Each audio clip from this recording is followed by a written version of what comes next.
أما بعد، بقي تكملة لما هناك في غزوة بدر. ما تقدم كان ذاك حوادث حصلت قبل المعركة، وهناك ما حصل في المعركة، وهناك ما حصل بعد المعركة. فلما قارب النبي محمد صلى الله عليه وآله وسلم وأصحابه بدر ثم أرسل ريحا لتجفف هذا المطر، لأن كانت الصحراء ذات رمال تسيخ فيها الأقدام. ليثبت الله الأقدام أتت هذه الأمطار الغزيرة، فاستفاد منها المسلمون وتضرر من تلك الأمطار الكفار. Dekat Badar sana, dan mereka kehabisan air. Kemudian ketika mereka tidur, rata-rata dari mereka itu mimpi basah. Akhirnya junub. Dalam kondisi junub, setan datang untuk melemahkan semangat mereka, melemahkan iman para sahabat. Sahabat setan memberikan bisikan, kalian ini gimana? Kalian merasa berada di jalan yang benar, cuman sekarang kalian junub, mau sholat tidak ada air. Akhirnya sholat dalam keadaan junub. Waktu itu belum diturunkan aturan tayamum. Jadi tayamum itu nanti aturan setelahnya. Dulu wudhu mandi harus dengan air. Tidak ada air, tidak bisa diganti tayamum, belum ada aturannya. Masa kalian berada dalam kebenaran, sekarang kalian sholat dalam keadaan tidak suci, dalam keadaan junub.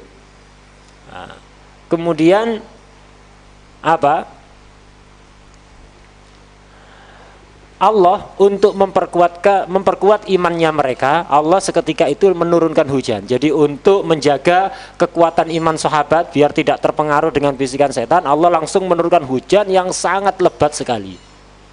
Dan hujan yang sangat lebat ini memiliki banyak sekali faedah. Di antaranya mereka para sahabat bisa mandi dari junubnya. Akhirnya mereka bisa suci lagi, bisa sholat dalam keadaan suci. Kemudian mereka asalnya kehabisan air, sekarang mereka bisa minum sepuas-puasnya, bahkan bisa mengisi kantong-kantong air mereka untuk persediaan hari-hari berikutnya. Kemudian tempat tinggal sahabat, kemarin sudah disinggung bahwa para sahabat dan Nabi itu tinggal di dataran yang lebih rendah, yang di situ banyak pasirnya. Jadi untuk berjalan dan lari itu susah. Kenapa? Kaki akan ambles. Tapi setelah turun hujan, pasir itu menjadi agak padat, sehingga orang berjalan atau lari di atasnya itu kakinya tidak ambles. Ini diantara manfaat hujan yang diturunkan oleh Allah. Sementara hujan ini menjadi doror bagi orang kafir, karena pasukan orang kafir kemarin diterangkan berada di dataran yang agak tinggi, mungkin becek atau gimana. Jadi intinya hujan itu merugikan kelompok kafir dan menguntungkan umat Islam. Setelah hujan lebat, Allah ngirim angin yang agak kencang. Akhirnya pakaian yang dikenakan oleh para sahabat bisa menjadi kering kembali. Dan akhirnya para sahabat menjadi tenang lagi, tidak goyah imannya gara-gara bisikan setan tadi. قال الله سبحانه وتعالى إذ يغشيكم النعاس أمنة. الصحابة مع قلة عددهم وعددهم، مع هذا لم يكن الخوف في قلوبهم، لأن عندهم الثقة أن النصر من الله سبحانه وتعالى، وأن الله سبحانه وتعالى لا يخلف وعده. والنعاس عند الخوف هذا من الأمان. إذا أنت في شدة الخوف وجاءك نعاس، هذا أمان من الله سبحانه وتعالى. فلهذا أنزل الله سبحانه وتعالى عليهم النعاس، فيدل لو كان إنسان خايف ما بيجيه النوم، على أن مطمئنين بالله، مطمئنين بكلام حبيب الله محمد صلى الله عليه وآله وسلم، لما خالط قلوبهم من قوة اليقين بالله وبحبيب الله محمد صلى الله عليه وآله وسلم. وينزل عليكم من السماء ماء. هذه المطر التي نزلت عليهم رحمة لهم ونقمة على الكفار. ليه؟ لأنه وقع في قلوبكم الوسواس. كيف تصلون وأنتم على غير طهارة؟ قال ليطهركم به عنكم الحدث الأكبر والحدث الأصغر. آدم احتلموا بالليل، آدم كثير من أكثر الصحابة قد احتلموا، يعني زاد تشويش من ذلك، زادهم تشويش. قال ليطهركم به، فتغسلوا وتطهروا من هذا. نعم، وسواس الشيطان هذا خبيث. قال ويذهب عنكم رجز الشيطان، ويذهب عنكم رجز الشيطان. رجز الشيطان وسوسته، يقول لكم كيف أنتم تقول أنكم على الحق، ولو كنتم على الحق لما صليتم وأنتم على غير طهارة، لا ماء ولا تراب. قال ويذهب عنكم رجز الشيطان وسواس الشيطان. الله سبحانه وتعالى أخذ إبليس والعياذ بالله. وليربط على قلوبكم، يثبت الإيمان واليقين في قلوبكم، ويثبت الأقدام، أي أن المطر عندما جاءت وكانت الأرض رملة تسيغ فيها الأقدام، تثبت الأقدام الرجال وأقدام الخيل. فزادهم ذلك إيمانا واطمئنانا وقوة ويقينا إلى يقينهم. Allah Subhanahu wa taala dalam Al-Qur'an menyinggung kejadian tadi itu di dalam firman-Nya, id yughashshikumun nu'asu amanatan wa yunazzilu 'alaikum minas sama'i ma'an liyutahhirakum bihi wa yudhiba 'ankum rizal syaitan wa liyarbitu 'ala qulubikum wa yuthabbitul aqdam. Ketika Allah mengirimkan rasa ngantuk kepada kalian sebagai apa? Rasa aman. Ngantuk ketika dalam kondisi ketakutan yang luar biasa itu akan menjadi ketenangan. Orang itu biasanya kalau ketakutan itu tidak bisa tidur. Ketakutan luar biasa, biasanya nggak bisa tidur. Lah sahabat ini malah dibuat ngantuk oleh Allah sehingga bangunnya menjadi fresh dan menjadi tenang, tidak kepikiran ini musuhnya sangat banyak, senjatanya sangat komplit, enggak. Nah, itu. Sebenarnya sahabat juga rasa takut itu tidak ada. Mereka adalah orang-orang yang kuat imannya, dan mereka yakin betul bahwa kemenangan itu bukan ditentukan oleh banyaknya jumlah pasukan atau perlengkapan alat perang. Tapi walaupun begitu, biasanya yang namanya orang dalam kondisi seperti itu ketakutan. Oleh Allah dikirim rasa ngantuk untuk menambah rasa aman mereka. Kemudian Allah menurunkan wa yunazzilu 'alaikum minas sama'i ma'an. Allah menurunkan air hujan dari langit kepada kalian, tujuannya liyutahhirakum bihi, untuk mensucikan kalian. Karena tadi disinggung kebanyakan dari sahabat waktu itu mimpi basah sehingga menjadi junub, dan setan kemudian menjadi membisiki bisikan-bisikan yang tidak baik untuk melemahkan iman mereka, melemahkan semangat mereka. Masa kalian orang-orang yang berada dalam kebenaran kok sholat dalam keadaan junub? Akhirnya Allah menurunkan hujan untuk mensucikan mereka. Wa yudhiba ankum rijzas syaitan. Dan hujan ini juga berfaedah menghilangkan bisikan-bisikan jelek dari setan. Wa liyarbitu 'ala qulubikum, dan untuk menguatkan hati kalian, menguatkan iman kalian. Wa yuthabbitul aqdam, dan untuk apa?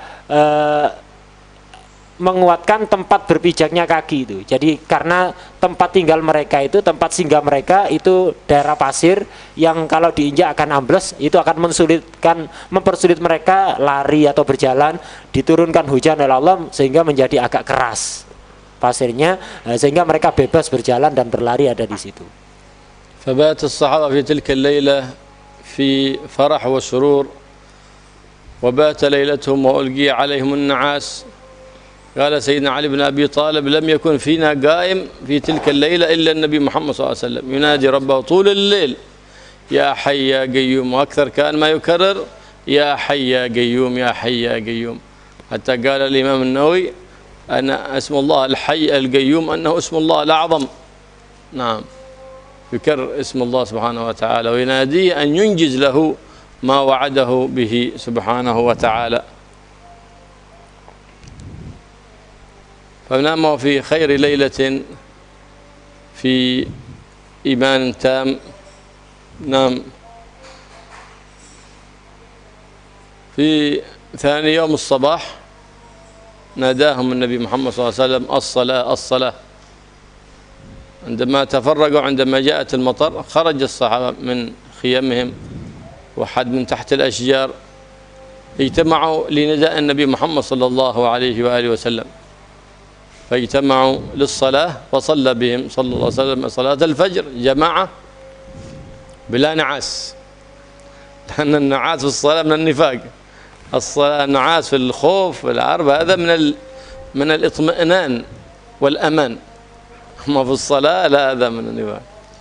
في الدرس لا، ما هو طيب النعاس أما في الخوف نعم، في المعركة هذا من الاطمئنان. في النعاس قد يكون لا نقمة، وقد يكون نعمة. في الخوف يكون نعمة حتى يطمئن القلب بذكر النبي، بذكر الله سبحانه وتعالى. نعم.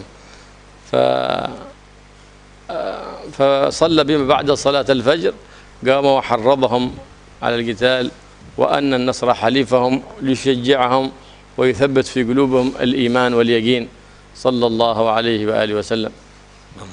ثم مشى بهم إلى أول آبار بدر ونزل بهم. فلما نزل بهم قال الحباب بن المنذر: يا رسول الله، هذا منزل أنزلك الله إياه فلا نتقدم ولا نتأخر، أو هذا خدعة ومكيدة الحرب وسياسة الحرب؟ قال: لا، ليس منزل أنزله الله إياه، بل هي مكيدة الحرب. قال: فإن كان كذلك فلا ننزل في أول الماء، بل ننزل آخر الماء، نجعل الماء كله خلفنا ونحن ننزل احنا. وأني أعرف بئر من آبار بدر هي أكثر الآبار ماء، فقم بنا يا رسول الله لننزل عليها، فيكون الماء عندنا فنشرب ولا يشربون، ثم نعمل حوض ليكون ذلك مسقى للماء. فاستحسن النبي محمد صلى الله عليه وسلم رأيه، بل قال في رواية: نزل جبريل قال الرأي ما قاله الحباب. فلهذا كان سيدنا الحباب بن المنذر يلقب بصاحب الرأي، بعد ذلك كان يلقب بصاحب الرأي، لأن سيدنا جبريل قال والنبي محمد صلى الله عليه وسلم قال الرأي ما قاله الحباب بن المنذر. فقام النبي محمد صلى الله عليه وسلم وانتهض بهم. يسمونها هناك بئر وهناك قليب. البئر هذه الذي هي مطوية بالحجارة هكذا قالها بئر، والقلب جمع قليب، لأن بدر كان فيها قلب كثيرة جمع قلب. البئر التي لا تطوى بالحجارة يقال هذه قليب. فجعلوا القلب خلفهم ونزلوا في آخر الماء، ونزلوا عند أكثر الآبار ماء، وبنوا هناك حوض في الليل ليجمعوا فيه الماء لأسقيتهم. فكانت هذه المشورة أخذ بها النبي محمد صلى الله عليه وآله وسلم.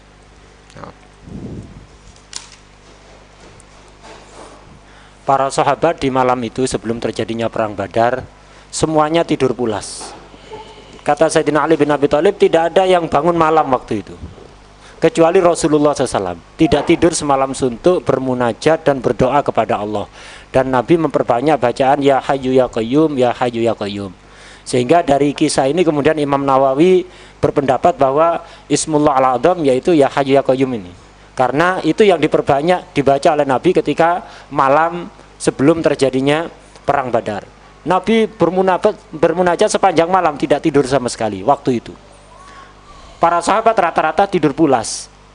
Dalam kondisi genting seperti itu, ketakutan seperti itu, tidur pulas ini akan menjadi ketenangan. Beda halnya kalau ngantuk ketika sholat atau ngantuk ketika ngaji. Lah ini termasuk kemunafikan kata beliau tadi. Jadi ngantuk itu kadang nikmat, kadang adab. Kalau ngantuk ketika ngaji atau ketika sholat ini termasuk ngantuk yang adab kata beliau. Tapi kalau ngantuk ketika dalam kondisi genting, ketakutan kok ngantuk, ini nikmat dari Allah untuk menciptakan ketenangan pada hati orang tersebut. Ketika menjelang subuh, Nabi membangunkan sahabat untuk sholat subuh. Seketika itu sahabat bangun dan berkumpul untuk sholat subuh bersama Rasulullah SAW dalam kondisi semangat, tidak ngantuk, itu tidak ngantuk. Dan Nabi kemudian setelah selesai sholat menyemangati mereka untuk perang, dan Nabi menjanjikan kalian pasti menang, nggak usah khawatir. Gitu. Kemudian Nabi pun mulai bergerak, dan Nabi akhirnya transit sementara, tinggal berhenti sementara ada di sumber air pertama yang ada di daerah Badr. Di daerah Kampung Badr itu ada beberapa sumber air. Ada sumber air kecil-kecil yang tidak dibatasi dengan batu, ada sumber air yang besar, sumur besar yang dipagari dengan batu itu. Nabi berhenti transit sebelum bertempur dengan orang musyrik itu ada di sumber pertama yang ada di daerah Kampung Badr. Karena Nabi tinggal di situ, ada salah satu seorang sahabat yang namanya Sayyidina Hubab bin Munzir. Beliau bertanya kepada Nabi, wahai Rasulullah, Anda transit ada di sini, di sumber pertama yang ada di Kampung Badr ini, itu atas perintah Allah ataukah ini siasat perang? Ide dari Anda dalam rangka mengatur siasat perang, ataukah ini langsung perintah dari Allah? Rasulullah menjawab, oh bukan, ini bukan atas perintah Allah langsung, ini ya siasat perang saja. Aku menganggap kita yang baik tinggal ada di sini. Oh kalau memang begitu Rasulullah, kata Sayyidina Hubab, kita jangan tinggal di sini. Sebaiknya kita terus maju sampai semua sumber air yang ada di Kampung Badr berada dalam kekuasaan kita, berada di belakang kita. Jadi kita harus berhenti transit ada di sumber terakhir, sumber air terakhir yang ada di Kampung Badr, sehingga semua sumber ada di belakang kita. Orang musyrikin ada di depan kita, mereka akan kesulitan minum nanti, mereka jumlahnya banyak, tidak akan menemukan sumber ketika haus. Jadi kita jangan tinggal di sini. Jadi terus maju sampai ada di sumber terakhir. Kita bikin kolam gitu untuk mengumpulkan air ada di situ untuk minum kita, hewan tunggangan kita. Jadi kita aman. Kondisi air ketersediaan air kita akan cukup. Kita tidak ragu. Nah, sementara orang musyrik nanti akan kebingungan nyari air. Rasulullah langsung, oh bagus pendapatmu itu, ayo kita maju. Sebagian riwayat mengatakan malaikat Jibril turun kemudian mengatakan kepada Nabi, ide yang bagus ya nih, idenya Hubab ini. Nah, dan sejak itulah kemudian Hubab ini dijuluki dengan Sahibur Ra'i, pemilik ide cemerlang. Gitu. Sejak itu. Nah. بعد ذلك قام لما وصلوا إلى بدر قام سيدنا سعد بن معاذ قال يا رسول الله الرأي عندي أن نجعل لك عريشا فوق مرتفع تكون تراقب المعركة منه. والعريش عبارة عن أعواد تسقف بالجريد أو أوراق الأشجار، يقال له عريش. نعم، نعمل ذلك العريش، وهو الآن معروف هناك، بني في مكان هناك بالقرب من ذلك المكان مسجد يقال له العريش الآن، في محل يقال له بدر. نعم، فبني العريش فاستحسن ذلك منه صلى الله عليه وآله وسلم، وقال يا رسول الله إن تكن ما نحب أي النصر فذاك، وإن تكن الأخرى فإن نترك خلفك جملا ورحلا فترجع إلى المدينة، فقد خلفنا في المدينة أقواما لسنا نحن بأشد حبا لك منهم، بل إنهم يحبونك مثل ما نحبك وأكثر، وينصرونك بأنفسهم وأموالهم وأولادهم. فترجع، فقال فدعا له النبي محمد صلى الله عليه وسلم بخير، وقال يكون خير من ذلك يا سعد، أي النصر والظفر إن شاء الله.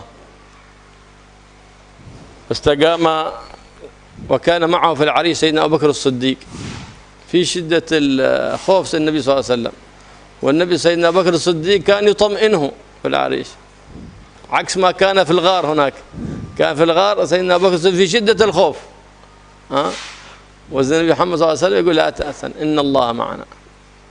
في العريش بالعكس، النبي صلى الله عليه وسلم كان يناجي ربه، حتى من مناجاته لله سبحانه وتعالى قال خرج الرداء من على كتفه وهو رافع يديه للسماء ويناجي مولاه يبكي، وبين ركوع وسجود وتذلل لله سبحانه وتعالى.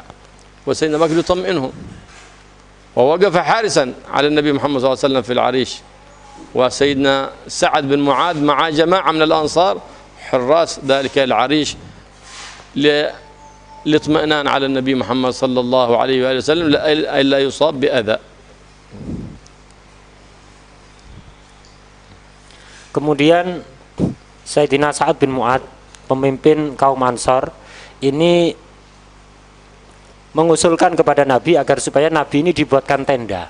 Jadi kayu itu dipasang beberapa tiang, kemudian dikasih atap gitu. Jadi dibuatkan tenda untuk yang di tempat yang agak tinggi. Jadi untuk tempatnya Nabi ada di situ untuk mengamati jalannya peperangan nanti. Jadi biar Nabi bisa mengontrol jalannya peperangan, memberikan komando. Jadi dibuatkan tenda di tempat yang agak tinggi. Nabi pun kemudian menganggap baik ide itu. Akhirnya para sahabat segera membuat tenda dan Nabi tinggal ada di situ dibarengi oleh Sayyidina Abu Bakar As-Siddiq.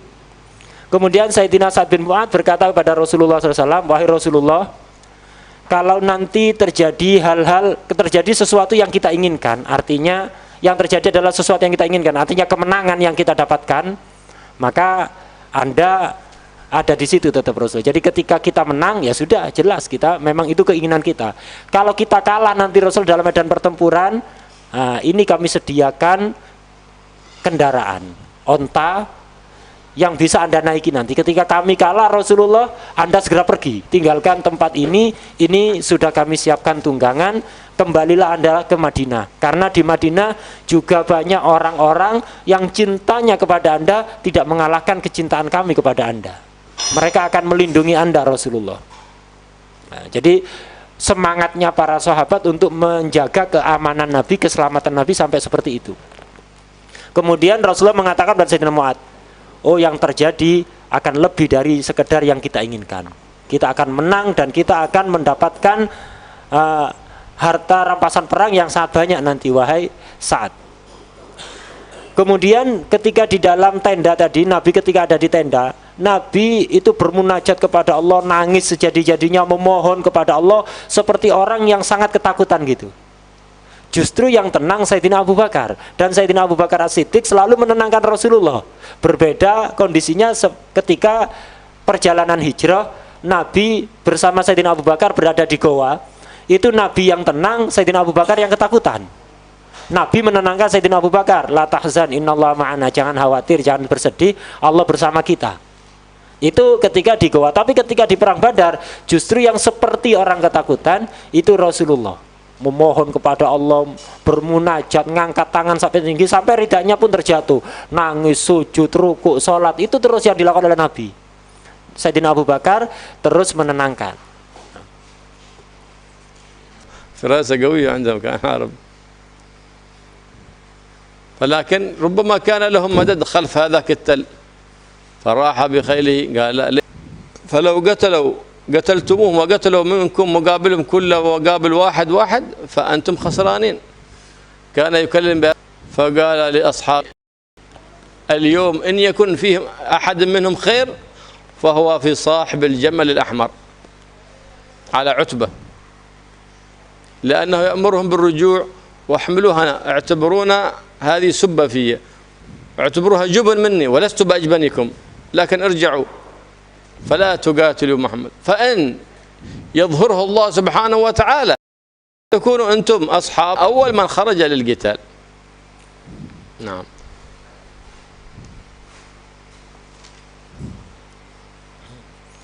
Kemudian Nabi menceritakan kepada para sahabat. Jadi untuk menenangkan sahabat, Nabi berkata kepada para sahabat, tenanglah kalian, jangan khawatir.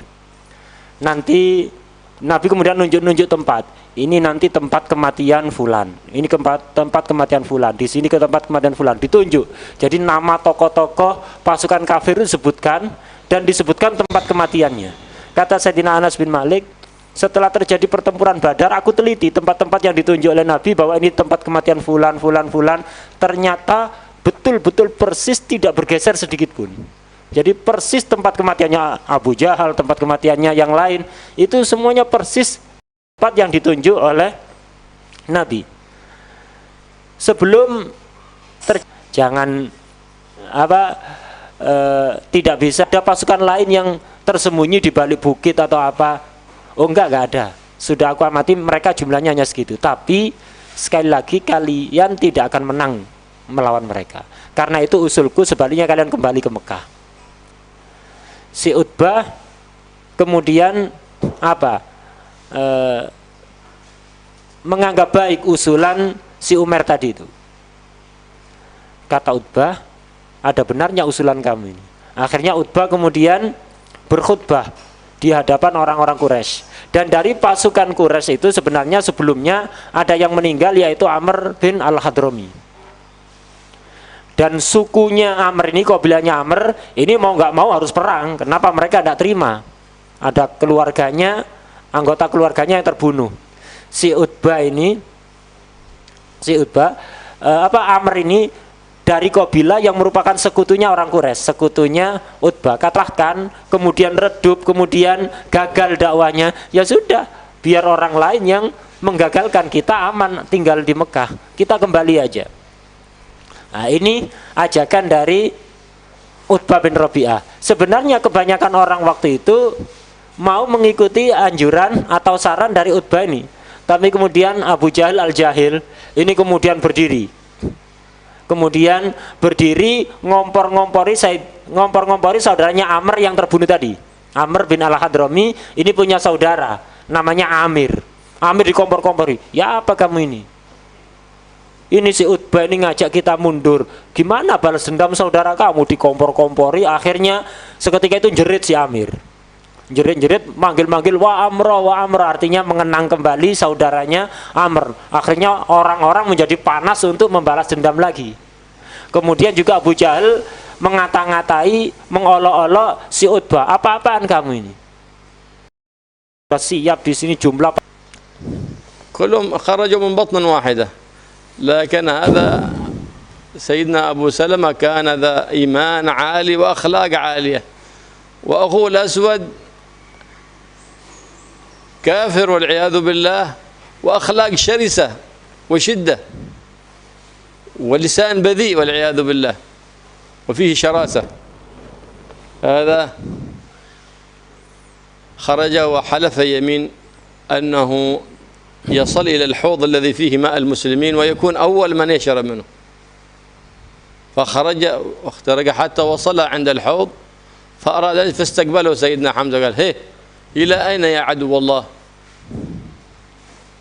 فقاتله فضربه في ساقه ففصل ساقه عن جسمه فصاح، فصارت رجله تشخب دما، لكنه عدو الله لا يزال يحبو حتى يبر اليمين حقه بيصل الماء حتى وصل شرب من الماء وأراد أن يدف جدار الحوض بقدمه التي لم تقطع. جاء سيدنا حمزة وقضى عليه وقتله. قال فيه النبي محمد صلى الله عليه وسلم أنه أول من يعطى كتابه بشماله الأسود بن عبد الأسد المخزومي. وقال في أخيه نجاه الله بعجوبة في تلك الغزوة. فلهذا إذا اشتد عليه الأمر وأراد أن يغلظ في اليمين يقول: لا والذي نجاني في بدر. Jelma sebagai Suraqah dan selalu mengikuti setiap langkah yang dilakukan oleh orang-orang kafir. Dia selalu menyemangati untuk maju terus perang melawan Roh Al-Jahil tadi itu. Kemudian di dalam pasukan orang kafir itu ada seseorang namanya Aswad bin Abil Asad Al-Makhzumi. Ini saudara kandung salah satu sahabat Nabi yang terbaik, yaitu Abu Salamah Al-Makhzumi. Jadi ada Abul Aswad, ada Aswad bin Abil Asad, ada Abu Salamah. Yang Abu Salamah ini salah satu sahabat terbaik. Yang Aswad bin Abil Asad, saudara kandungnya dari satu ibu, ini termasuk orang yang paling celaka. Tokohnya orang kafir. Sebelum terjadi perang, si Aswad ini bersumpah. Tadi sudah dijelaskan di depan bahwa umat Islam menguasai sumber air yang ada di Badar. Jadi orang kafir kehausan, nyari air dan nemu karena seluruh sumber telah dikuasai umat Islam. Dan umat Islam membangun semacam kolam itu, kolam sementara, kolam darurat untuk nampung air. Si Al-Aswad ini haus, dia bersumpah, aku bersumpah akan menerobos kolam airnya orang muslimin itu, dan aku akan minum dari situ. Dia bersumpah seperti itu. Akhirnya dia maju. Ketika dia dekat dengan sumber air yang dibangun oleh orang muslim, kolam air tadi itu, ketemu Sayyidina Hamzah. Ditegur oleh Sayyidina Hamzah, mau kemana kamu? Aku mau minum. Jangan maju, tak bacok. Jadi diancam gitu sama Sayyidina Hamzah, jangan macam-macam maju. Tetap dia maksa maju. Akhirnya diserang oleh Sayyidina Hamzah, dibacok kena ke betisnya. Akhirnya betisnya yang satu putus, sampai putus, mengalir darah yang sangat deras. Dia tetap kemudian ngesot untuk sampai ke air, untuk minum air. Tujuannya apa? Biar dia tidak melanggar sumpah, karena melanggar sumpah dianggap aib. Dia maju untuk agar supaya sumpahnya terlaksana, maju dengan cara ngesot sampai akhirnya sampai di air, dan dia berhasil minum. Setelah minum, dia mau menghancurkan kolam daruratnya umat Islam tadi, mau ditendang. Jadi karena bangunan darurat ya nggak kokoh, mau ditendang dengan kaki satunya yang tidak patah, yang tidak putus. Akhirnya karena dia mau melakukan begitu, dihampiri oleh Sayyidina Hamzah, akhirnya dibunuh oleh Sayyidina Hamzah. Setelah Aswad, kemudian banyak dari orang-orang kafir yang juga maju kehausan ingin minum dari kolam tadi itu. Para sahabat ingin menghalau mereka, tapi Nabi memerintahkan, jangan, biarkan mereka minum. Dan ketahuilah, siapapun dari mereka yang berhasil minum dari kolam ini pasti akan terbunuh dalam pertempuran ini. Nabi menyuruh sahabat biarkan, jangan diganggu. Tapi mereka yang berhasil minum pasti nanti akan mati terbunuh dalam perang ini. Dan ternyata terbukti, ketika terjadi pertempuran, semua yang berhasil minum dari kolam tadi semuanya terbunuh dalam keadaan kafir, waliyadzubillah. Kecuali ada satu orang yang selamat, dan merupakan sebuah keajaiban ini, yaitu Hakim bin Hizam. Hakim bin Hizam ini termasuk orang yang berhasil minum di perang Badar tapi selamat. Tapi ibaratnya kalau istilah orang sekarang, selamatnya ini dengan berkat mukjizat. Istilah orang sekarang mukjizat itu. Jadi dengan sebuah keajaiban dia akhirnya bisa selamat. Dan kemudian Sayyidina Hakim bin Hizam ini masuk Islam di kemudian hari, masuk Islam, dan termasuk orang yang Islamnya baik dan wafat dalam keadaan iman, alhamdulillah. Dan dia selalu ingat kejadian di perang Badar karena dia merupakan keajaiban, bisa selamat itu merupakan keajaiban. Dia ketika bersumpah selalu mengatakan, tidak, demi Tuhan yang menyelamatkan aku ketika di perang Badar. Selalu dia kalau sumpah bawa kejadian itu, demi Tuhan yang menyelamatkan aku di perang Badar. Itu. Tadi ada yang terlewat, yaitu tadi Aswad tadi yang dibunuh oleh Sayyidina Hamzah. Ini nanti di akhirat adalah orang yang pertama kali menerima buku laporan amal dengan tangan kiri. Artinya apa? Pertanda kalau menerima buku laporan dengan tangan kiri berarti termasuk orang celaka, penghuni neraka. Pertama kali yang menerima rapot buku laporan amal dengan tangan kiri ya Aswad ini. Sebaliknya saudaranya Abu Salamah ini orang mukmin pertama yang menerima laporan amal dengan tangan kanan, pertanda orang yang selamat masuk surga. Jadi subhanallah, saudara kandung keluar dari satu rahim seorang ibu, yang satu menerima rapot amalnya dengan tangan kiri, yang satunya pertama kali menerima rapot amalnya dengan tangan kanan. Ba'da dzalika kharaja Utbah wa kharaja ma'ahu akhuhu Shaybah bin Rabi'ah wa ibnuhu Al-Walid bin Utbah. فاصطفوا بين الصفين فنادى عتبة للنبي محمد صلى الله عليه وسلم هل من مبارز؟ فخرج جماعة من الأنصار معوذ ومعاذ بن عفراء وعبد الله بن رواحة. فقال عتبة من القوم؟ قال نفر من الأنصار. قال ارجع اخرج لنا يا محمد أكفاءنا من بني عمنا. هذا مهما أكفانا. فناداهم النبي محمد صلى الله عليه وسلم أن يرجعوا، فرجعوا. فقال يا عبيدة بن الحارث بن عبد المطلب ابن عم النبي محمد صلى الله عليه وسلم. الحارث بن عبد المطلب عم النبي محمد صلى الله عليه وسلم، هذا كان أسن القوم وأكبرهم سنا، أكبر من النبي محمد صلى الله عليه وسلم في السن ب10 سنين. عبيدة. قم يا حمزة. سيدنا حمزة هذا مقارن للنبي محمد صلى الله عليه وسلم وكان أخوه من الرضاع. قم يا علي بن أبي طالب. فقام سيدنا علي بن أبي طالب. كم كان عمره في غزوة بدر؟ 20 سنة. ابن عمه ووصيه وصهره، كان قبل زواج سيدتنا فاطمة. فخرج فقابل عبيدة بن الحارث بن عبد المطلب عتبة بن الوليد، عتبة بن ربيعة. وقابل سيدنا حمزة شيبة بن ربيعة، شيبة بن ربيعة. وسيدنا علي قابل الوليد بن عتبة. فكان رضي الله تعالى عنهم ملثمين لا ترى منهم إلا أعينهم. فسأل عتبة: من أنتم؟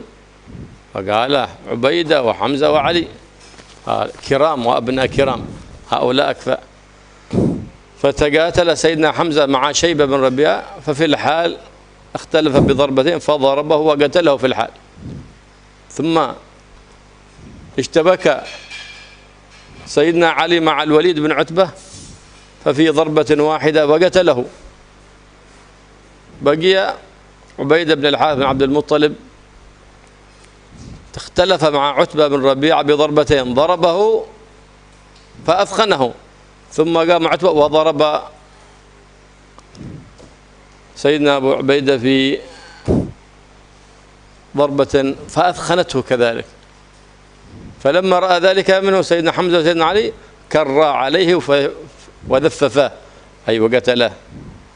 وأخذ سيدنا عبيدة بن الحارث بن عبد المطلب إلى النبي محمد صلى الله عليه وآله وسلم، فقال: يا رسول الله أشهيد أنا؟ بس ما يفكر في شيء، ما يفكر لا في مال ولا في ولد. أشهيد أنا يا رسول الله؟ قال النبي محمد صلى الله عليه وسلم: أشهد إنك لشهيد، أشهد إنك لشهيد. وعاش ولم يمت حتى رجوعهم بعد ذلك من غزوة بدر في الطريق في منطقة يقال الصفراء، توفي هناك ودفن هناك. رضي الله تعالى عنهم. فيعد هذا من شهداء بدر، لأن كان سبب موته تلك الطعنة التي تلقاها، رضي الله تعالى عنهم وأرضاهم. فكان هذا أول نصر للمسلمين. ونزل فيهم قرآن: هذان خصمان اختصموا على الثلاثة. وهذه منقبة كبيرة، سيدنا عبيدة، سيدنا حمزة، وسيدنا علي بن أبي طالب، أنهم أقرب الناس إلى النبي محمد صلى الله عليه وآله وسلم، لهذا صدرهم، هذا صدرهم. نعم. أما أولئك ماتوا على الكفر والعياذ بالله. نعم. والذين كفروا قطعت لهم لباس من نار والعياذ بالله. الله سبحانه. هؤلاء الذين قلت الثلاثة من بدأ بهم القتال: عتبة وشيبة والوليد بن عتبة والعياذ بالله. قال قطعت لهم ثياب من نار، هكذا قال الله سبحانه وتعالى في القرآن: الذين كفروا على الثلاثة هؤلاء قطعت لهم ثياب من نار. وهكذا كل كافر عنيد جبار خبيث يبغض الله ويبغض النبي محمد صلى الله عليه وسلم ويسيء لدين النبي محمد صلى الله عليه وآله وسلم، تقطع له ثياب من نار والعياذ بالله. Sebelum terjadinya pertempuran yang dahsyat antara pasukan muslimin dengan pasukan kafir, sebelum itu ada 3 orang kafir, jagoannya orang kafir itu maju untuk tanding 1 lawan 1 gitu, nantang. Jadi ada yang pertama adalah Utbah, yang tadi pembesar orang Quraisy yang ngajak untuk pulang kembali ke Mekah, malah dia yang maju pertama kali. Sebelum terjadi pertempuran, dia yang maju pertama kali. Utbah, dia ngajak saudaranya yaitu Syaibah bin Rabi'ah, Utbah bin Rabi'ah, Syaibah bin Rabi'ah, dan ngajak anaknya yaitu Walid bin Utbah. dia maju gitu, kemudian berteriak kepada pasukan muslim, ayo siapa yang berani maju? 1 lawan 1. Siapa yang berani maju? Seketika itu beberapa orang dari kalangan sahabat Ansor maju. Ada beberapa orang, waktu itu ada Sayyidina Muawid, Sayyidina Mu'ad, dan Sayyidina Abdullah bin Rawaha dari kalangan Ansor maju. Ketika mereka maju ditanya oleh si Utbah, kalian ini siapa? Kami fulan-fulan dari kalangan Ansor. Tak level, mundur, tak level, jangan kalian. Itu Utbah. Ayo, yang lain, kami tidak mau menghadapi orang Ansor, tak level kami. Masa berhadapan sama orang Ansor? Kami mau berhadapan dengan orang yang asli Mekah, artinya orang-orang sahabat Muhajirin. Kami ingin berhadapan dengan yang sebangsa dengan kami, yang selevel dengan kami. Akhirnya maju ketika itu Sayyidina Ubaidah bin Al-Harith bin Al-Muttalib. Ini sepupunya Nabi. Nah, sepupunya Nabi, dan secara usia lebih tua dari Nabi selisih 10 tahun. Beliau kemudian maju sambil mengajak Sayyidina Hamzah. Sayyidina Hamzah yang waktu itu secara usia Sayyidina Hamzah sebaya dengan Nabi, bahkan saudara rodok dengan Nabi. Ngajak Sayyidina Hamzah dan ngajak Sayyidina Ali. Sayyidina Ali waktu itu sangat muda sekali, usianya masih 20 tahun. Akhirnya mereka bertiga maju, Sayyidina Ubaidah bin Al-Harith, Sayyidina Hamzah, dan Sayyidina Ali. Mereka menutup wajahnya, tidak kelihatan kecuali matanya saja, jadi bertopeng gitu, maju ditutupi dengan kain. Ketika maju ditanya oleh si Utbah, siapa kalian ini? Oh, kami Ubaidah bin Al-Harith, Hamzah, dan Sayyidina Ali. Oh, ini baru sepadan ini selevel ini. Kalau yang tadi nggak level, ini baru selevel. Akhirnya mereka mulai bertarung. Sayyidina Hamzah menghadapi Syaibah, Sayyidina Ali menghadapi Walid, Sayyidina Ubaidah menghadapi Utbah. Sayyidina Hamzah ketika bertarung dengan Syaibah tidak perlu waktu lama, dibacok sekali langsung mampus. Begitu juga Sayyidina Ali yang waktu itu masih sangat muda, baru 20 tahun, menghadapi Walid tidak perlu lama, bertempur bacok sekali mati langsung. Nah, yang ketiga ini yang Sayyidina Ubaidah sudah agak sepuh. Sayyidina Ubaidah menghadapi Utbah, umurnya juga agak tua. Ini jagoannya orang Quraisy. Nah, menghadapi, ternyata Sayyidina Ubaidah justru terluka. Sayyidina Ubaidah justru terluka, dan akhirnya Sayyidina Hamzah dan Sayyidina Ali melihat itu langsung menyerang Utbah, dan seketika itu dibunuh si Utbah. Kemudian Sayyidina Ubaidah yang terluka dibawa ke hadapan Rasulullah dalam kondisi sudah terluka parah, hampir meninggal. Sayyidina Ubaidah tidak terpikir apapun kecuali satu, ketemu Rasulullah langsung nanya, Rasulullah, apakah aku ini termasuk syahid? Itu yang ditanyakan. Ya Rasulullah, apakah termasuk syahid? Dalam kondisi seperti itu yang ditanyakan. Rasulullah kemudian menjawab, aku bersaksi bahwa engkau termasuk syahid. Tapi kemudian Sayyidina Ubaidah ini tidak wafat. Di medan pertempuran itu tidak wafat. Sampai selesai pertempuran, kemudian kembali dari Badar menuju Madinah. Di tengah perjalanan di tempat yang bernama Sofro, baru beliau meninggal ada di situ dan dimakamkan ada di situ. Tapi walaupun beliau wafatnya setelah selesainya pertempuran, beliau termasuk syahid karena penyebab kematiannya adalah luka yang parah ketika peperangan. Orang-orang yang mati dalam keadaan iman tadi membela agama Allah termasuk syahid. Tapi sebaliknya orang-orang kafir tadi yang mati dalam medan pertempuran dalam keadaan kafir, Allah sudah menyiapkan pakaian untuk mereka yang terbuat dari api. Itu kata Allah. Jadi disiapkan pakaian, bukan pakaian hari raya. Itu disiapkan pakaian untuk mereka, diukur badannya, ini ukuran lengannya berapa, L apa XL, dibuatkan, tapi dari neraka. فبعد ذلك وقع القتال. فلما وقع النصر للمسلمين كان هناك شخص يرى المعركة من بعيد، كان مع المشركين، ثم أسلم بعد ذلك، يقال له قباب بن أشيم. يقول في خاطره إيش هذا، يفرون من هؤلاء محمد وأصحابه؟ لو خرجت نساء مكة لردت محمد وأصحابه. ما رأى ما رأوا. لأن الله سبحانه وتعالى قلل المشركين في أعين الصحابة ليقدموا على ذلك. هلا. وأرى المشركين أصحاب النبي محمد صلى الله عليه وسلم كثير حتى يحصل عندهم الوهن والخوف، وأصحاب النبي محمد صلى الله عليه وسلم رأوا المشركين قلة يحصل لهم القوة والهمة، حتى يقول عبد الله بن مسعود لمن بجانبه أتراهم 70؟ يقول ذا لا، يمكن 100، يمكن بيبلغون 100. هكذا قال لما رأى ذلك وهزيمة قريش، هذا قباب بن أشيم جاء إلى المدينة وكان لا يعرف النبي محمد صلى الله عليه وسلم، فجاء أرشد إليه في المسجد وهو بين أصحابه صلى الله عليه وسلم، فلما وقف عنه قال أنت قباب بن أشيم، أنت القائل لو خرجت نساء مكة لردت محمد وأصحابه؟ قال والله ما تلفظت بها شفتاي، إنما هو هاجس في خاطري، قلت هذا في قلبي، والله إنك لرسول الله.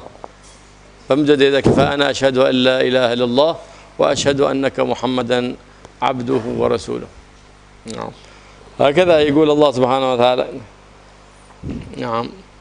إذ يريكموهم إذ التقيتم، إذ يريكموهم، الله سبحانه وتعالى يريكم إذ يريكموهم إذ التقيتم في أعينكم قليلا، في أعينكم قليلا ويقللكم في أعينهم ليقضي الله أمرا كان مفعولا. شوف كيف؟ هذه حكمة الله سبحانه وتعالى، أراهم القلة المشركين في البداية، عندما دخل في الحرب المشهور رآهم كثير، والمسلمون عندما دخلوا في الحرب رآهم قليل ليثبت ذلك الإيمان في قلوبهم ليقضي الله أمرا كان مفعولا. ويقللكم في أعينهم. نعم. يعني فيقللهم في أعينهم ويكثرهم في أعينهم. يدركمه إذ التقيتم في أعينكم قليلا، في أعينكم قليلا، ترون الكفار قليل لتقدموا بقوة وشجاعة.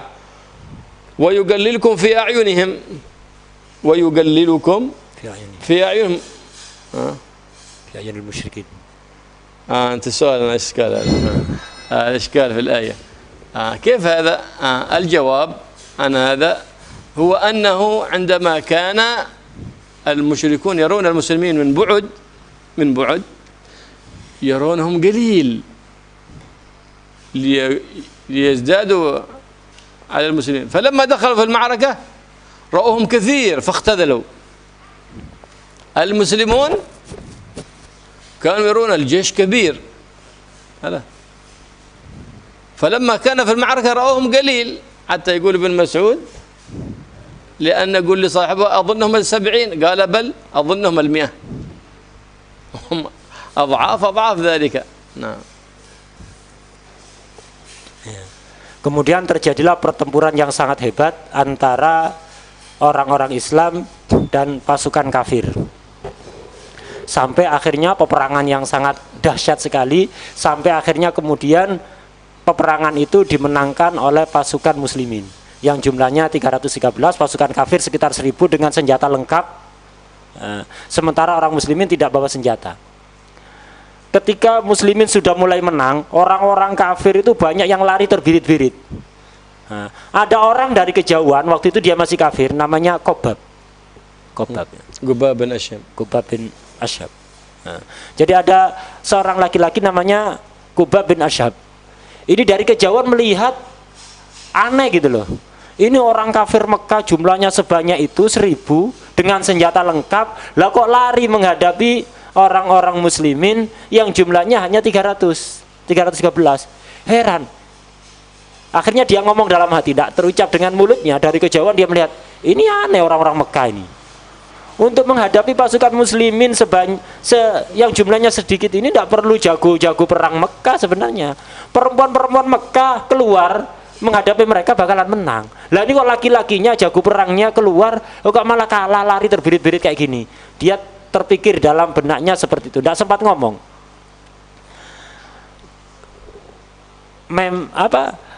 Qubab bin Ashhab tadi ini setelah terjadi perang, kemudian di kemudian hari menghadap kepada Nabi di Madinah. Beliau nggak kenal Nabi. Beliau nggak kenal Nabi. Menghadap ke Nabi di Madinah, ketemu Nabi langsung oleh Nabi ditanyai, kamu dulu yang bilang ya, bahwa untuk menghadapi pasukan muslimin di Badar cukup perempuan-perempuan Mekah. Kamu yang bilang begitu. Si Kubab langsung kaget, kok bisa tahu Nabi ini? Padahal aku tidak pernah ngomong, aku cuma terlintas di benakku seperti itu, kok tiba-tiba Nabi bertanya begini. Langsung beliau, berarti Anda betul-betul Rasulullah. Aku bersaksi bahwa Anda Rasulullah. Beliau pun kemudian masuk Islam. Nah, di dalam perang Badar ini, pasukan muslimin sedikit, pasukan kafir banyak. Dan ketika dari kejauhan, Allah menampakkan jumlah muslimin ini seperti aslinya kepada orang kafir. Jadi orang kafir melihat pasukan muslimin dari kejauhan terlihat sedikit. Sehingga apa? Orang kafir tidak ragu untuk maju. Kenapa? Allah ingin menunjukkan kemenangan Islam sekarang. Kalau mereka mundur kan tidak jadi ada kemenangan perang.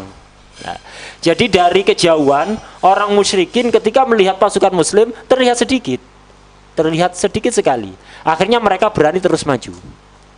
Yang asalnya agak was-was berani terus maju. Kenapa?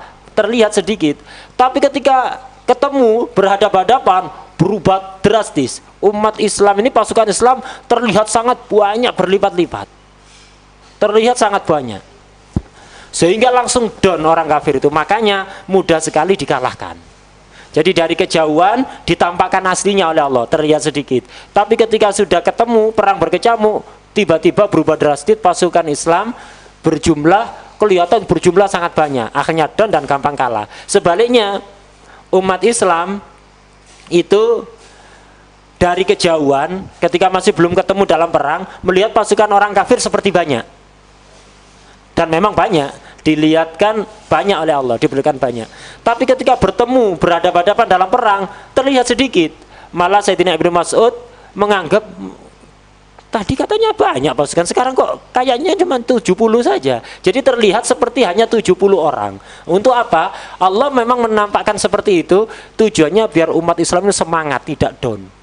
Jadi semangat perang, berani untuk maju. Akhirnya mereka dengan mudah mengalahkan pasukan orang-orang kafir. نعم وكان النبي محمد صلى الله عليه وسلم يسوي صفوف المؤمنين للقتال ويحرضهم ويشجعهم ويبشرهم بجنة عرضها السماوات والأرض لمن استشهد منهم وبشرهم إما النصر وإما الشهادة. فكان عند تسويته لصفوف الجيش هناك رجل من الصحابة يقال سواد بن غزية، كان منتقد والنبي صلى الله عليه وسلم يحمل قدحا، القدح السهم بلا نصل، فقال استوي يا سواد في الصف وغمزه بالقدح، وقال سواد ألمتني يا رسول الله وأنت رسول الله فقدني يا رسول الله، فأعطاه القدح قال تفضل سوي اطعنا كما عمزتك بالعصا، وكشف عن رداءه فأقبل سواد بن غزية يقبل النبي محمد صلى الله عليه وسلم ويقبل بطنه وهو يبكي. ما حملك على هذا يا سواد؟ يقول له النبي محمد صلى الله عليه وسلم. قال والله ما حملني على هذا إلا أنني أرى القوم وأرى القتال أمامي فأردت أن يكون آخر شيء يلتقي جسدك بجسده، جسدي بجسدك يا رسول الله. ومن خصوصية النبي محمد صلى الله عليه وسلم ما التقى جسد مسلم بجسده مسلم بجسده إلا حرمه الله على النار ولا تمسه النار، لا نار الدنيا ولا نار الآخرة. وهكذا جميع الأنبياء والمرسلين. نعم. فما كان هو قائد الجيش له أن يفعل ما يشاء، لا، قال قدني يا رسول الله، أي أسألك القود أنك طعنتني بالعصا فألمتني في الحال. قالوا تفضل هذه العصا انصف لنفسك. ما كان هناك قواد الجيش يعني يحوزون بالخصوصية، لا، بل كان هم أتعب الناس ليس يجلسون في غرف مكيفات أو فيها مراوح، لا، ويديرون المعارك من اللابتوب أو الإنترنت، لا، يمسون بنفسهم، يكون أقوى في قلوب المقاتلين. فلم يتخذ له خصوصية لا في الركوب عندما كان يتعاقبون الجمل، سيدنا علي وسيدنا أبو لبابة مع النبي صلى الله عليه وسلم، وليجلس يا رسول الله على الجمل نحن نمشي. قال لا لا، لست ما بأقدر مني على المشي ولست بأغنى من الأجر عنكما، أنا أريد الأجر من الله سبحانه وتعالى، هكذا ينبغي. ألا فإن سيد القوم خادمهم، وقائد القوم هو يكون أشجع القوم وأعقل القوم حتى يبلغ جماعته إلى بر الأمان. فلما كان القائد النبي محمد صلى الله عليه وسلم أعقل الخلق، أكرم الله سبحانه وتعالى عباده المؤمنون بالنصر العظيم. Nabi SAW waktu perang Badar itu bertindak sebagai panglima perang. Jadi beliau sendiri yang memimpin peperangan itu, dan beliau yang menjadi panglima. Dan beliau keluar sebagai panglima, keluar ngatur pasukan, barisan pasukan disuruh lurus, jadi diluruskan.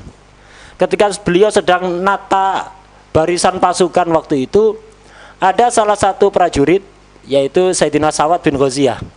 Ini berulah. Tapi berulah bukan karena nakal, bukan. Ini siasat dari beliau. Jadi Sa'ad bin Ghaziyah ini sengaja barisannya itu gak lurus, sengaja mencong gitu.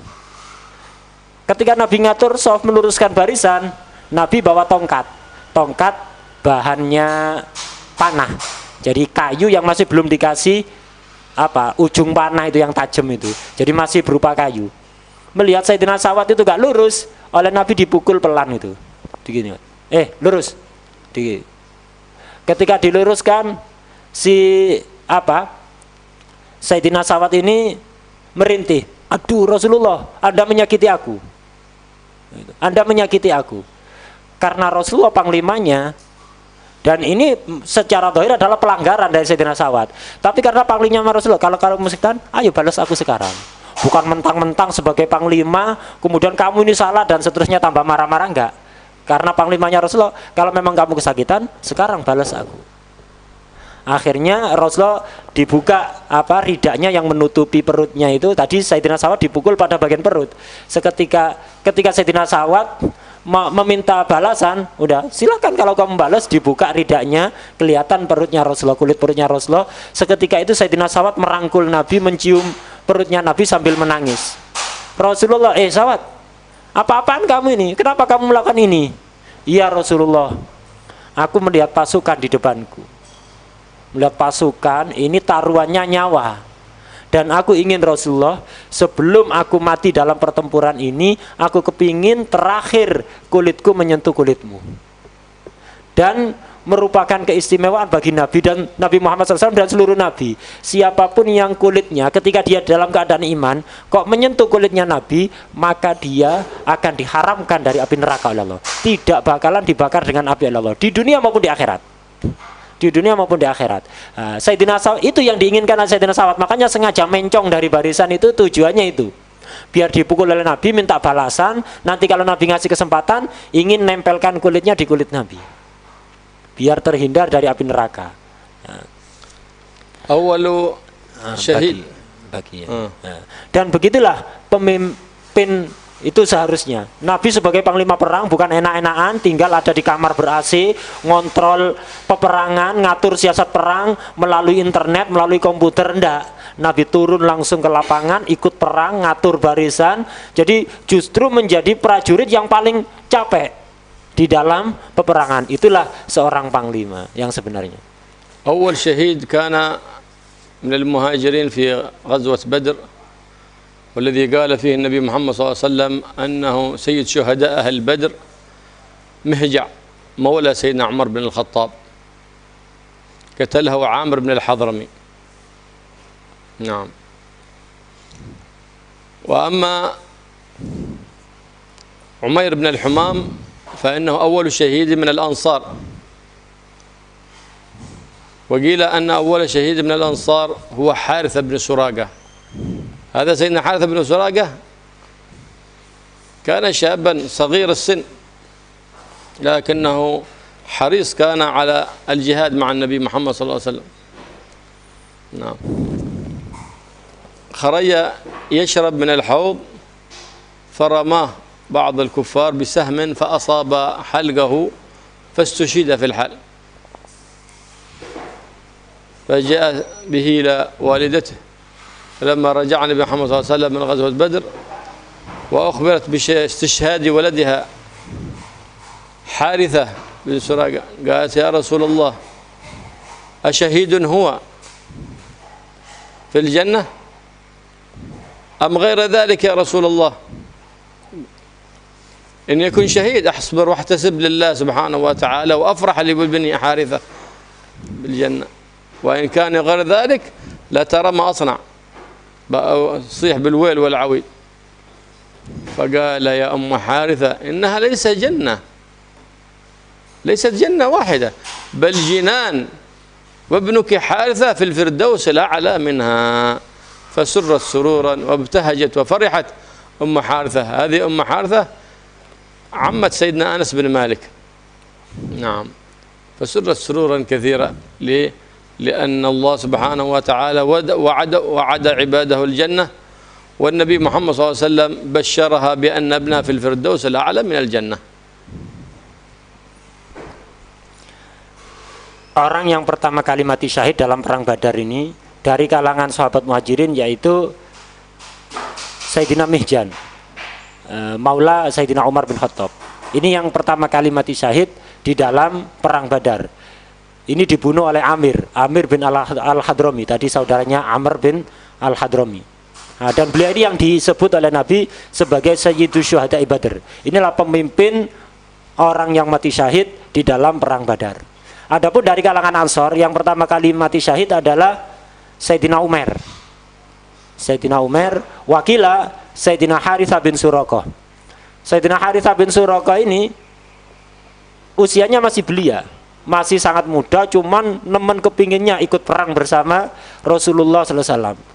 Beliau ini terbunuh ketika sedang minum air ada di kolam yang dibuat muslimin tadi, terkena anak panah dari pasukan musyrikin, terkena ke lehernya, tembus melalui lehernya ini. Ketika itu kemudian beliau meninggal. Ketika usai peperangan, ibunya dikasih tahu bahwa putranya yang masih usia muda tadi itu meninggal ada di perang Badar, terkena panah di lehernya. Kemudian ibunya bertanya kepada Rasulullah, Rasulullah, apakah anakku ini syahid? Apakah dia ada di surga ataukah tidak, wahai Rasulullah? Kalau dia masuk surga Rasulullah, aku akan bersabar dan aku berharap pahala dari Allah. Tapi kalau dia tidak di surga ya Rasulullah, maka aku tidak akan tahan, aku akan menjerit. Kemudian Rasulullah menjawab, wahai ibunya Harithah, surga itu bukan hanya satu ruangan, satu kebun gitu aja. Dia bukan hanya tinggal di satu surga, beberapa kebun, dan dia tinggal di tingkat yang paling atas. Artinya dia ada di kelas VVIP, ada di surga. Jadi dia berada di surga yang sangat luas, terdiri dari beberapa kebunan surga, dan dia berada di kelas yang VVIP, ada di sana. Seketika itu kemudian ibunya menjadi tenang dan tidak bersedih karena ditinggal mati oleh putranya ini. Ibunya Sayyidina Umar ini adalah bibinya Sayyidina Anas bin Malik.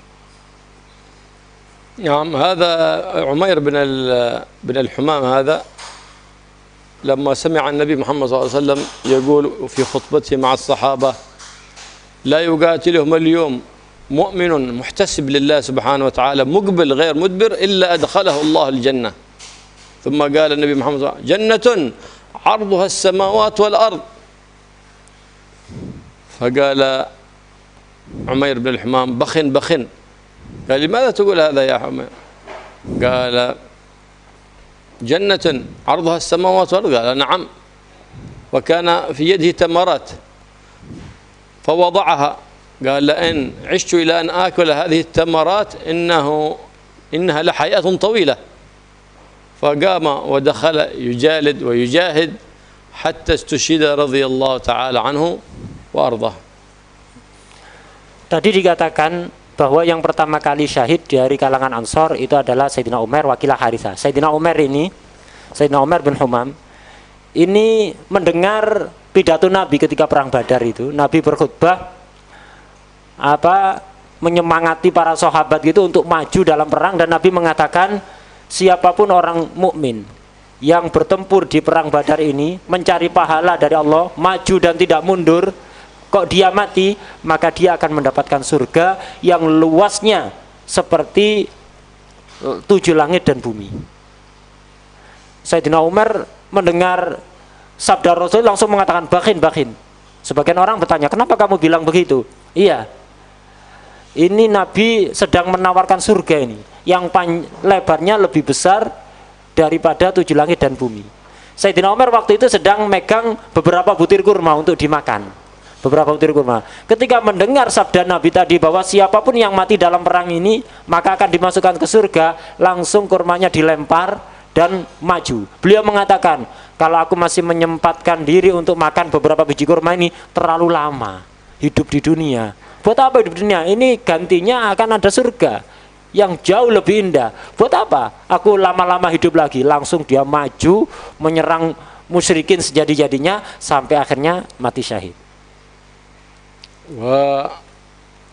والنبي محمد صلى الله عليه وآله وسلم في العريش يناجي مولاه سبحانه وتعالى بعد ما اشتبك الجيشان وحمي الوطيس، وهو يناجي مولاه يا رب إن تهلك هذه العصابة فلن تعبد في الأرض، ويناشد ربه اللهم نصرك الذي وعدتني، فهو ساجد وراكع وداع لله سبحانه وتعالى، يبتهل لله سبحانه وتعالى.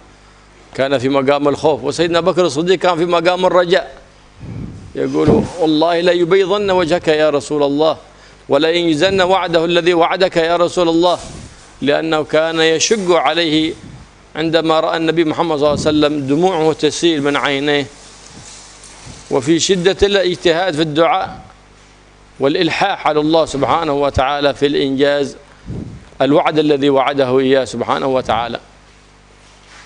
وكان شعار المهاجرين حينئذ ليتميز كل واحد يعرف صاحبه أحد أحد، وشعار الأنصار يا منصور. نعم، حتى هذا الشعار يميز الأحد الآخر حتى يتعارفون في المعركة. Ketika perang mulai berkecamuk, Nabi bermunajat sejadi-jadinya, memohon bersimpuh kepada Allah Subhanahu wa taala sambil terus menangis.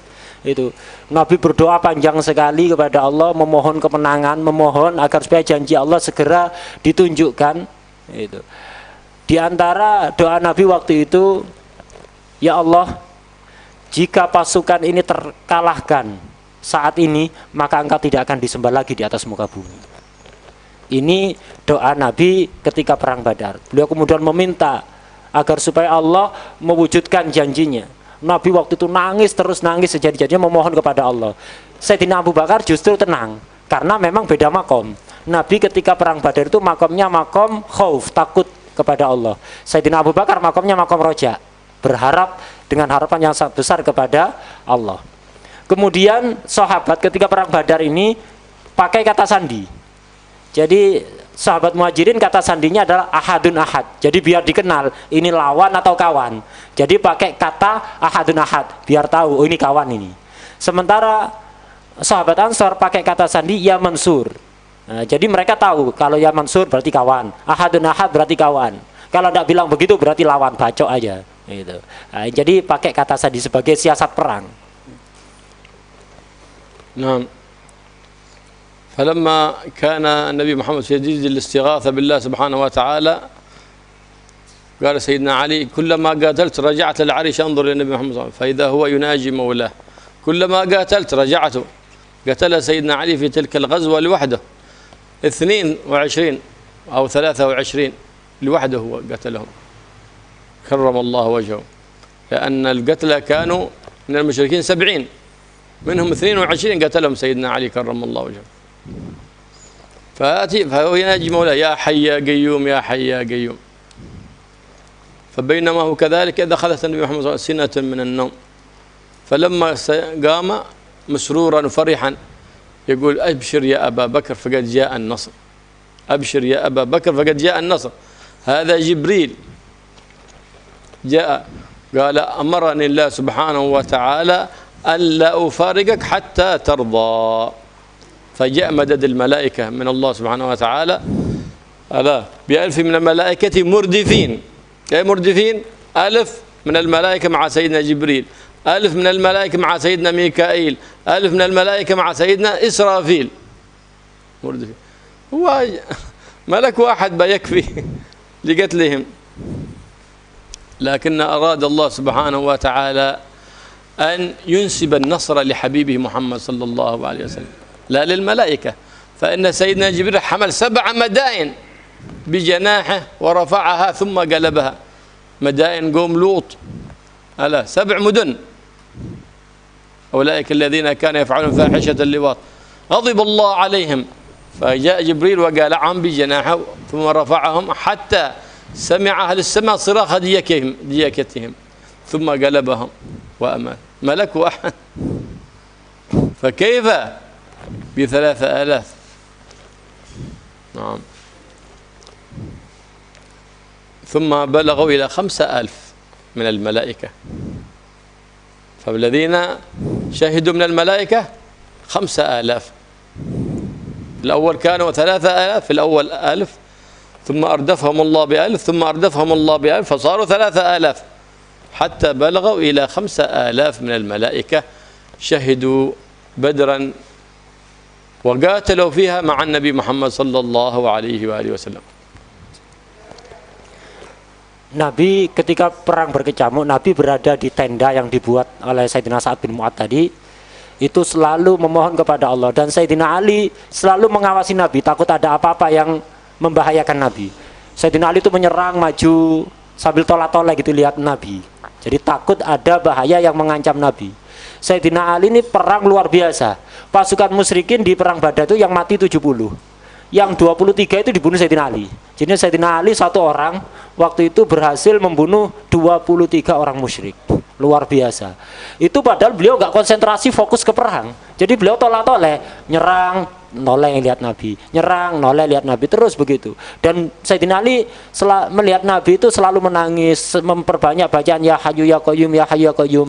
Di tengah Nabi bermunajat, itu Nabi tiba-tiba ngantuk sebentar gitu. Jadi tidur sebentar, kemudian ketika terjaga beliau tidak sedih lagi, beliau senang, tersenyum, bahagia gitu.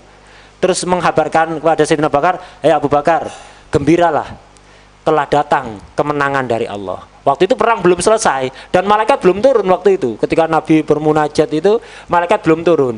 Ketika Nabi tidur sebentar kemudian bangun, Nabi bergembira dan menghabarkan pada Sayyidina Abu Bakar, tenanglah, senanglah kamu, kemenangan telah datang. Kenapa? Allah ngutus malaikat secara bertahap. Jadi pertama Allah menurunkan 1000 malaikat dipimpin malaikat Jibril. Terus kemudian menurunkan 1000 lagi dipimpin malaikat Mikail. Menurunkan 1000 lagi dipimpin malaikat Israfil. Jumlahnya 3000. Kemudian terus bertahap sampai total malaikat yang diturunkan oleh Allah 5000. Jadi pasukan muslimin 313 dibantu malaikat 5000.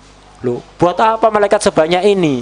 Padahal kalau malaikat satu aja membinasakan mereka semua cukup. Malaikat Jibril itu pernah diutus oleh Allah untuk membinasakan kaumnya Nabi Lut. Gara-gara mereka melakukan sodomi, liwat.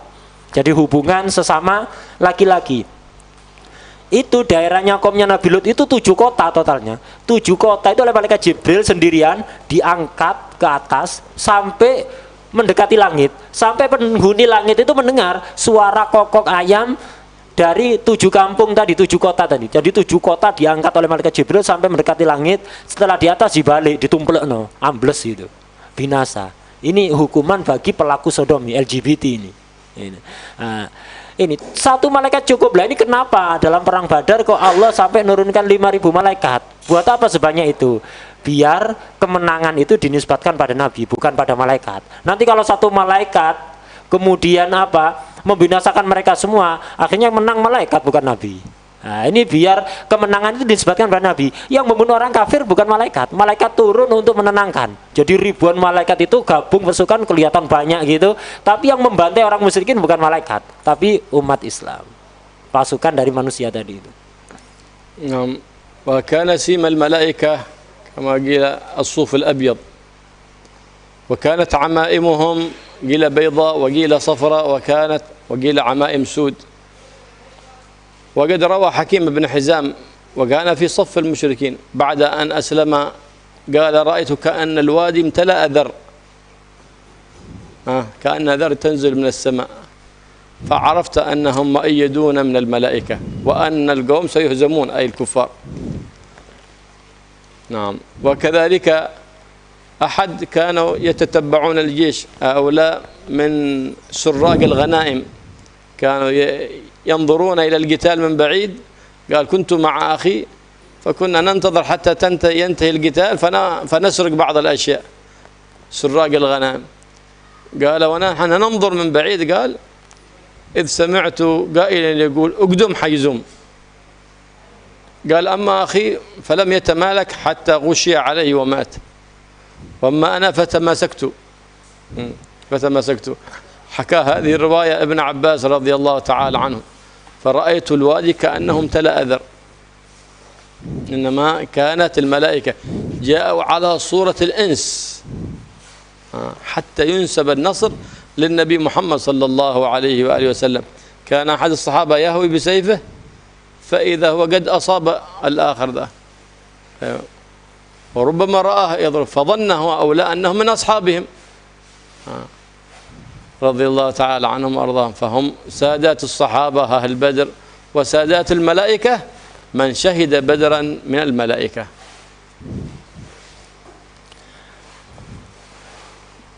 Malaikat yang diturunkan oleh Allah waktu itu menjelma sebagai manusia yang memakai jadi tanda gitu, tanda dari bulu yang berwarna putih. Mereka pakai imamah. Para sahabat ini ketika turun menyerupai manusia pakai imamah. Sebagian riwayat mengatakan imamahnya putih, ada yang mengatakan kuning, ada yang mengatakan lagi imamahnya hitam. Sayyidina Hakim bin Hizam setelah masuk Islam, beliau hadir ada di peperangan itu. Beliau itu ketika perang Badar melihat seolah-olah seluruh lembah Badar itu dipenuhi oleh semut. Nah, tapi kemudian beliau paham, oh ini malaikat yang diturunkan oleh Allah SWT. Jadi full itu, pol wadi itu. Jadi lembah itu pol seperti banyak semut itu. Nah, itu adalah malaikat yang diturunkan oleh Allah. Jadi Sayyidina Hakim mampu melihat. Kemudian ada orang lain. Jadi ada ketika terjadi perang antara umat Islam dengan orang kafir itu, ada para pencuri kambing dari kejauhan ngamat-ngamati perang, nunggu lengahnya orang. Kalau lengah nanti mau nyuri kambing.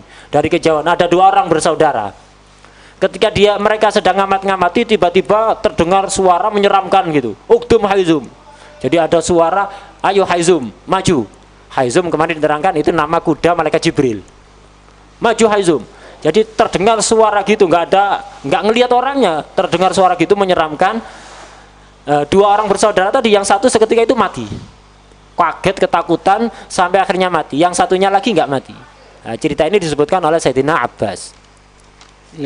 Sayyidina Ukasha bin Mihsan kana yuqatil qitalan shadidan الذي بشره النبي محمد صلى الله عليه وسلم بالجنة حتى كسر سيفه فرماه النبي محمد صلى الله عليه وسلم بعود من الخشب فتحول في يده سيفا قويا يلمع من الحديد. هذه معجزة للنبي محمد صلى الله عليه وآله وسلم. كثير معجزات حصلت للنبي محمد صلى الله عليه وسلم في غزوة بدر.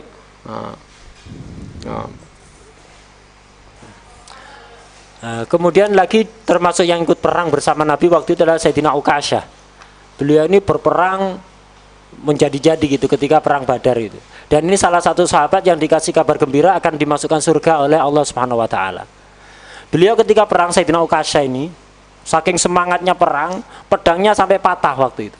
Pedangnya patah, Nabi ngelihat, Nabi megang tongkat kayu, dilemparkan oleh Nabi, diberikan kepada Ukasha. Ketika sampai di tangannya Ukasha, berubah jadi pedang yang sangat kuat, tidak patah lagi. Ini salah satu mukjizatnya Nabi. Jadi tongkat yang dilempar tadi langsung berubah jadi pedang yang berkilauan gitu. النبي صلى الله عليه وآله وسلم لما رأى جمع الكفار أخذ حفنة من التراب ورماها وقال شاهت الوجوه شاهت الوجوه، فأصاب كل واحد من المشركين تراب من تلك الحفنة فصار يمسح عينه. وقد حصلت هذه المعجزة له صلى الله عليه وسلم في غزوة أحد وفي غزوة حنين كذلك. فبعد اجتهاده في الدعاء صلى الله عليه وسلم وبشره جبريل بالنصر خرج يقاتل مع سيدنا بكر الصديق قتالا شديدا، ولم يقتل أحد النبي محمد صلى الله عليه وسلم بيده الشريفة لا إلا أبي بن خلف، إلا أبي أخو أمية بن خلف، لم يقتل أحد قبله ولم يقتل أحد بعده. هذا لأنه كان ذات مرة في مكة وهدد النبي محمد صلى الله عليه وسلم بالقتل، فقال له النبي محمد صلى الله عليه وسلم أنا قاتلك، فانتفض هذاك لأن محمد الصادق الوعد لا يخلف وعده، فإذا هو خاف. نعم. فلما رأى المشركون يصيح عندما رماه النبي محمد صلى الله عليه وسلم قال ما بك، إيش هذا، حاجة بسيطة هذه حتى الطفل يتحملها. قال لكن محمد قال إني قاتلك، وأنه لو رماني حتى بعود صغير لخفت أن يقتلني. وكان من مات كافرا في غزوة بدر هذا أبي بن خلف أخو أمية، كلاهما كان من رؤوس الكفر، كان من رؤوس الكفر والعياذ بالله. بس هذا الذي قتله بيده صلى الله عليه وسلم أبي بن خلف. Ketika peperangan sedang berkecamuk, Nabi mengambil segenggam pasir itu, dilemparkan ke pasukan musyrik yang jumlahnya 1000. Tapi subhanallah, mukjizat Nabi, pasir yang segenggam itu dilemparkan ke pasukan musyrik yang jumlahnya 1000. Pasir itu, setiap pasukan musyrik yang berjumlah 1000 itu semuanya kena pasir matanya. Jadi semuanya kelilipan hanya dengan pasir satu genggam. Dan mukjizat seperti ini berkali-kali terjadi pada Rasulullah SAW, diantaranya pada perang Badar, dan pernah juga terjadi ketika perang Uhud serta perang Hunain. Nabi tadi dikatakan ketika sahabat perang, Nabi doa. Bukan berarti Nabi di awal akhir doa, tidak ngapa-ngapain gitu, enggak. Tadi doa untuk minta kemenangan pada Allah, karena doa tidak kalah pentingnya dengan ikhtiar zahir. Beliau doa sejadi-jadinya doa. Setelah ada kabar gembira dari Allah bahwa Allah akan mengirimkan bantuan, Nabi ikut perang, maju ke tengah-tengah medan pertempuran bersama Sayyidina Abu Bakar As-Siddiq. Tapi Nabi walaupun ikut perang itu tidak pernah membunuh satu pun orang kafir kecuali satu. Jadi tidak pernah membunuh orang kafir kecuali satu. Jadi sepanjang peperangan Nabi, semenjak Nabi diizinkan perang sampai kemudian wafat, Nabi perang sering, tapi belum pernah membunuh orang kafir. Tidak pernah.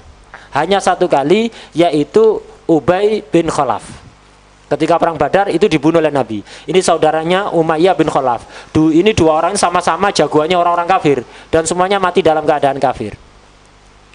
Ubay bin Khalaf ini ketika perang dilempar sesuatu oleh Nabi. Tiba-tiba Nabi mengatakan, aku akan bunuh kamu. Ubay langsung ketakutan, gemeter luar biasa, ketakutan luar biasa. Teman-temannya menjadi bingung, apa-apaan kamu ini? Dilempar sedikit gitu aja oleh Nabi, kok ketakutan? Hatta anak kecil bisa melakukan itu, kenapa ketakutan? Tidak ada apa-apa. Iya, bukan lemparannya ini. Tapi Nabi Muhammad tadi mengatakan, aku akan bunuh kamu. Dan Muhammad tak pernah bohong. Kalau sudah ngomong sesuatu, pasti dilakukan. Itu yang aku takutkan. Kalau lemparannya tidak aku takutkan, tapi ucapannya ini yang aku takutkan. Soalnya mesti benar omongannya Nabi. Benar, akhirnya mati si Ubay ini dalam keadaan kafir, waliyadzubillah. خرج النبي محمد صلى الله عليه وسلم من عريشه وهو حامل سيفه ويقول سيهزم الجمع ويولون الدبر. حصل النصر للمسلمين نصرا مؤزرا، نصر عظيم أكرمهم الله به سبحانه وتعالى. وهناك كثير من الحوادث حصلت في أثناء المعركة وبعد انتهاء المعركة إن شاء الله سنتم الكلام عليها بعد صلاة العصر. Tadi Nabi ketika melemparkan pasir dari genggamanannya kemudian mengena ke seluruh mata orang kafir, beliau sambil membaca ayat syahatil wujuh, syahatil wujuh. Itu. Beliau membaca itu syahatil wujuh. Kemudian Nabi ketika keluar mau menyerang orang kafir bersama Sayyidina Abu Bakar, beliau membaca ayat sayuhzamul jam'u wa yuwallun dubur. Jadi mereka kelompok kafir akan mundur, akan kalah dan akan lari ke belakang mereka. Gitu. Sampai akhirnya kemudian peperangan itu dimenangkan oleh umat Islam, dan sebenarnya banyak sekali kejadian-kejadian yang terjadi di tengah-tengah pertempuran, dan setelah terjadinya pertempuran banyak sekali kejadian-kejadian besar. Insya Allah akan disempurnakan, dibahas lagi oleh beliau nanti setelah sholat asar sekitar jam 4. وأن الله يعز الإسلام والمسلمين ويهلك الكفر والمشركين ولا يرينا في وجه كافر عزة ولا يرينا في وجه مؤمن ذلة يا رب العالمين. اللهم أعز أمة مولانا محمد، اللهم ارحم أمة مولانا محمد، اللهم انصر أمة مولانا محمد، اللهم استر أمة مولانا محمد، اللهم فرج عن أمة مولانا محمد، اللهم خلينا عن كل خلق بكل خلق، اللهم أكرمنا بما أكرمت بعبادك الصالحين ورزقنا الشهادة في عافية وسلام مع كمال تقوى واستقامة من غير ابتلاء ولا امتحان لا في الدنيا ولا في البرزخ ولا في الآخرة بمحض جود الامتنان يا حنان يا منان. وصلى الله على سيدنا محمد النبي الأمي وآله وصحبه وسلم والحمد لله رب العالمين بسر الفاتحة. بسم الله الرحمن الرحيم الحمد لله رب العالمين الرحمن الرحيم وإياك نستعين آمين. ربنا تقبل منا وتب علينا واغفر لنا يا حي يا قيوم يا الله يا قريب يا مجيب يا معطي يا آخر الآخر ويا ذا القوة المتين ويا راحم المساكين ويا أرحم ارحمنا. وصلى الله على سيدنا محمد سبحانه وسلام على المرسلين والحمد لله رب العالمين. أشهد أن لا إله إلا الله استغفر الله